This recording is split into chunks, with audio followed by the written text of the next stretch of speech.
So Gwen posted yesterday, and I was happy to see that it got shared a lot and got a lot of people talking. But she posted a little um, graphic about the fact that most of the flea and tick chemicals that we all, well, that a lot of people, not we, that a lot of people like to use don't repel fleas and ticks. Your animal has to get, your pet has to get bitten by the flea or tick in order for the flea or tick to get the chemical into their system and kill them. So it never, this thought process never dawned on me until, oh man, probably about 15 years ago or so. I was speaking, oh gosh, probably longer, 20 years. I was speaking at a local event that happened to be at our local county fairgrounds in Salem County, New Jersey. And it was a dog event. It was a weekend long thing. And so we had a booth, and I got a couple speaking gigs, and literally 5 people showed up to be in the audience because nobody knew who I was or what I talked about or what I did. They didn't advertise it, whatever. Anyway, one of the people in the audience was my mother. And so my mom was sitting there listening to me talk about raw feeding and minimizing vaccines and not using all these chemicals on our animals. And afterwards, she said something to me, and that was actually when she switched her dog over from dry kibble after that lecture. So I was like, wow, I've been talking for so long and my mother hasn't heard a word I've said until she came to my lecture, which, so I did reach at least one person that day, and it was a big change. So I was happy about it. But one of the things she said to me, because I said to her, well, why do you keep putting, at the time she was using Frontline. I said, why do you put Frontline on your dog? It was a well-groomed standard schnauzer, short hair, you could see the skin in the coat. And I said, why do you use Frontline every month? Have you ever found a flea or a tick on your dog? And she said, no, and I don't want to. And the little light bulb went on my head that said, oh my gosh, she thinks by putting this on every month, it's repelling the fleas and ticks. And I looked at her and I said, Mom, it doesn't repel. They have to actually bite the dog to get the chemical. So if you're not finding any, it just means you don't have any. So they lived on about an acre at the time, and there were woods at the back of their ground, but they had an electric fence to keep the dog in. The dog lived in the short mown grass. She couldn't get into the flower beds, the mulch, the hedges, the wooded area. So she didn't have an exposure to a high tick area or a high flea area. So if you read my blogs, which Gwen has been posting right and left about flea and tick prevention, a couple things that it talks about in there is not going into heavily wooded areas, not letting your dogs go in tall grass, not letting your pets, get in areas where the ticks live. So I don't have to use chemicals on my dogs. I don't even use natural stuff on my dogs right now because their yard is about a half acre that is mown to within an inch of its life. Literally, the grass is this tall. It's sod, so it's, this tall. There's no flower beds with bushes and shrubs and things for them to get into. We're surrounded by woods, but I don't take them in the woods. So that's step one. Know the area where fleas and ticks like to hang out, and then avoid those areas. So that's step one. Now, I know that some of you go hiking, camping, and believe me, we've done that with our dogs too. And so a few years ago, quite a few years ago, we had our fifth wheel camper long before Bo, and we were in Gettysburg. I don't remember why we were in Gettysburg. I think I had a speaking gig, and we were staying in Gettysburg. Well, everywhere in Gettysburg, it's fields and fields and fields and woods and trails, and it's beautiful. It's a wonderful place to hike. Great place to ride horses. Great place to take your dogs to run. And there were signs everywhere. Stay on the paths. Do not go in the fields. Do not go in the woods because the tick problem here is beyond crazy. So stay on the paths. Well, they were warning people. But of course, we're there with 4 dogs. We've got 4 dogs that go everywhere with us. We're not going to leave them in the camper by themselves. So I'm like, whatever. So we sprayed our dogs. At the time, we were using the Kin and Kind spray. Sprayed our dogs, went hiking through the woods, went hiking through the fields, through the tall grass, all over the place. Came home, not a tick, not a problem on any of us, including the people, because we also sprayed ourselves with kin and kind. Um, so we didn't have a problem. Not a problem at all. So here we are in this very high tick density area, and our wonderful essential oil spray repelled the ticks beautifully.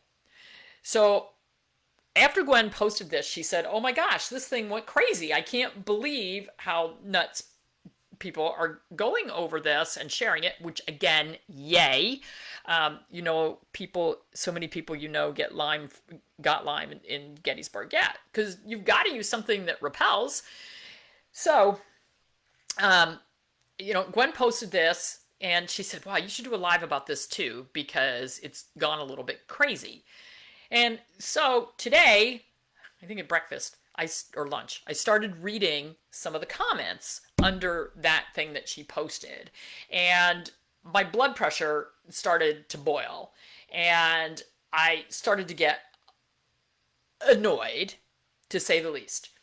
So there are a lot of people out there who want to complain about natural products, say that they don't work. Well, I can tell you that 99% of natural products not working is user error, applicator error. So that's us. We don't do it right. We don't do it often enough. We don't apply the right thing. And guess what? There are a lot of different essential oils that can be used against fleas and ticks. And you may be in an area where lemongrass does not work as well as lavender or neem or cedar.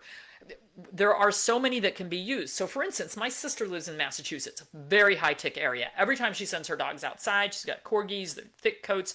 Every time they go out, they come in with 5 or 6 ticks, like every time. So, and she had this beautiful wildflower field in front of her house. She actually mowed it all down because she said, this is crazy. But she's surrounded by woods, and in her, right on the other side of her fence, she has moose and deer and even a black bear who was hanging out there for a while, which would have scared the poop out of me. But she has all this wildlife. She has rabbits. She has, you name it. She's got wildlife out the kazoo.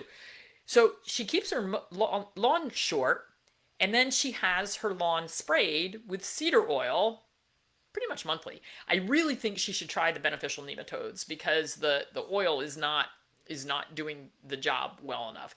So what she said, she's tried, most of the things that we talk about, and what she is using at the current moment is the ultrasonic tag as well as rose geranium oil, which she's using straight, just a drop of rose geranium oil. And she said that seems to be the one that is giving her the best effect at the moment. Now remember, she lives in New England. We're talking high tick area. It's a crazy area.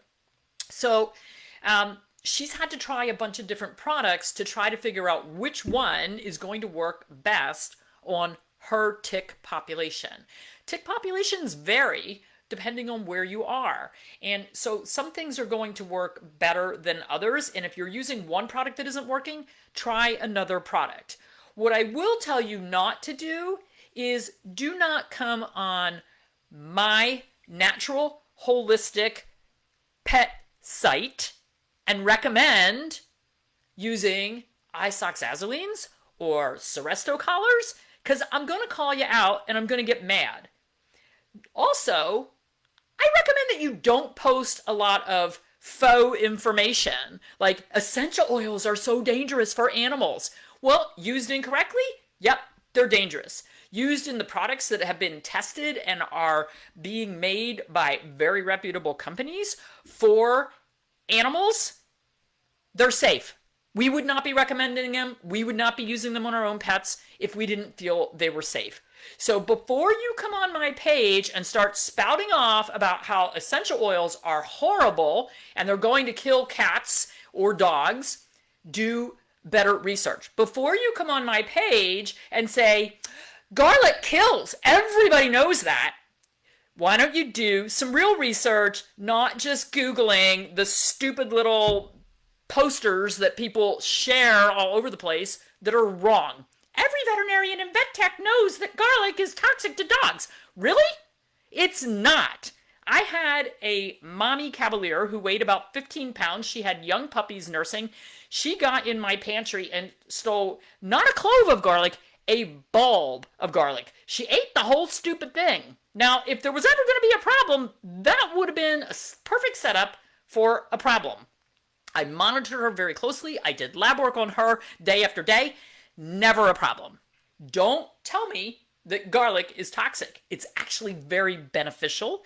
And springtime garlic tablets for flea and tick prevention, they've been sold for decades. Haven't killed anybody yet. Now, we don't recommend using it in animals that have a history of hemolytic anemia. That would not be good. And we do not recommend using it in cats. But it is safe. Now, let's switch gears and let's talk about these isoxazoline products.